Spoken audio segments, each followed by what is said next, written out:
confusion. People, what do you mean Our Lady of Pompeii, Our Lady of Pompeii, Our Lady of Guadalupe? It's always Our Lady, except in different parts of the world, we all honor her in different ways, but it's always the Mother of God, the same Mother of God. What changes is the way we honor her, and the reasons why we honor her.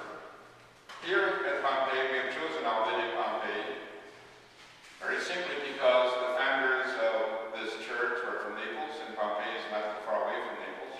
And I'm certain most of you know the story of Pompeii, but it's good to remind ourselves of what the whole thing is about. And Our Lady of Pompeii is a rather unique type of devotion.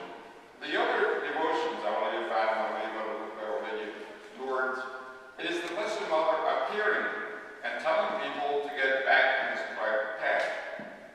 At Pompeii there was no preaching, no vision.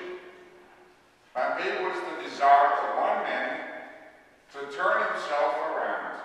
It was man seeking God. That's what makes it so beautiful and so different.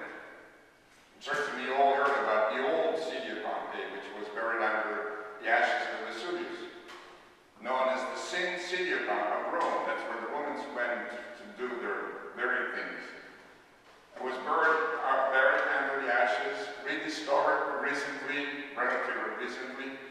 And so on one side of the city, here are these beautiful ruins which really make the city come alive, the old city. And on the other side, there's this beautiful shrine, Our Lady of Pompeii. The man Bartolomeo, who as a young man was very much like the old Pompeii, he was rather wild.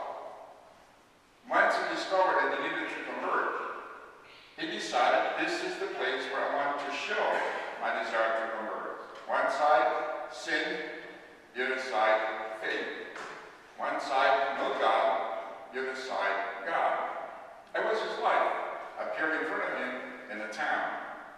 And so he decided to share his desire to seek God with as many people as possible, and he created the Shrine of Our Lady of Pompeii. If anybody's been there, you know there's no art. There's no artistic pictures. Even the picture of Our Lady of Pompeii is a small, tiny picture which he bought for a couple pennies. But the idea is the desire for men to seek God is so powerful that really the expression of faith makes it a beautiful place. And if you go there, you will see the many, many favors which were obtained through intercession of Mary, who responded to the prayers of the people by granting them graces and favors for her intercession. Now, how do we celebrate this feast? We do by what we're going to be doing pretty soon, the procession, the Mass.